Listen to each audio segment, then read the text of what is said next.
Mathilda Lelon, bonsoir. Bonsoir Lou, bonsoir chers Calédoniens. Et merci d'avoir accepté notre invitation. Merci à vous. Donc, vous avez été élue Miss Nouvelle-Calédonie le samedi 9 septembre, mais vous avez appris par la suite qu'il y a eu une erreur de comptage des votes et que vous êtes donc troisième dauphine. Comment avez-vous appris cette erreur? Alors je l'ai appris en même temps que tout le monde et ça a été très difficile pour moi. C'était un véritable choc. Je n'y croyais pas sur le moment, je ne comprenais pas ce qui se passait et finalement ça a été très, très compliqué pour ma famille, pour moi, pour mes élèves également qui m'avaient vraiment apporté tout leur soutien. C'était vraiment très très difficile. Vous l'apprenez donc après être passé dans les médias avec votre couronne. Comment avez-vous réagi? Beaucoup de déception, mais j'ai tout de même vécu 3 jours de rêve que je partageais avec ma maman, puisqu'elle a été Miss Nouvelle-Calédonie en 1996. Et c'était notre rêve commun qui s'effondrait.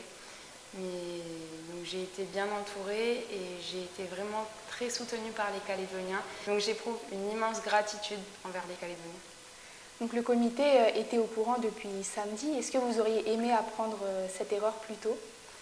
Je pense que ça aurait été plus facile pour moi au niveau émotionnel de l'apprendre plus tôt. Mais finalement, j'ai vécu 3 jours magiques. J'ai adoré être Miss, adoré me sentir l'ambassadrice de la Nouvelle-Calédonie et être au contact du public, des Calédoniens, pouvoir leur parler en direct au journal télévisé. C'était vraiment 3 jours de rêve. Vous acceptez petit à petit de reprendre la parole. Comment est-ce que vous vous sentez aujourd'hui? Alors, je suis passée par beaucoup de phases émotionnelles, honnêtement. Ça n'a pas toujours été facile, beaucoup de hauts, de bas. Mais grâce au soutien des Calédoniens, j'arrive à me voir avancer.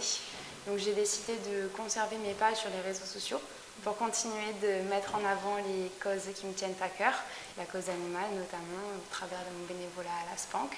Je continuerai de mettre cette association à l'honneur. Mais il y a de nouvelles causes qui me tiennent à cœur, comme celle du harcèlement scolaire et du cyberharcèlement, que j'ai longtemps gardé en moi, puisque j'ai été victime en fait de ce type de harcèlement. Et finalement, j'ai envie de mettre au grand jour ces causes et d'encourager les victimes à ne pas rester dans le silence. Et donc à l'heure où on se parle, qu'est-ce que vous envisagez pour la suite? Eh bien, déjà, j'ai démissionné de mon titre de troisième dauphine.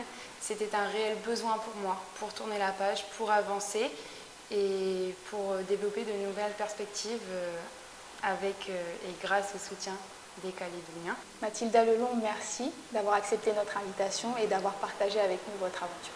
Merci à vous de m'avoir accueilli. Merci aux Calédoniens pour votre écoute.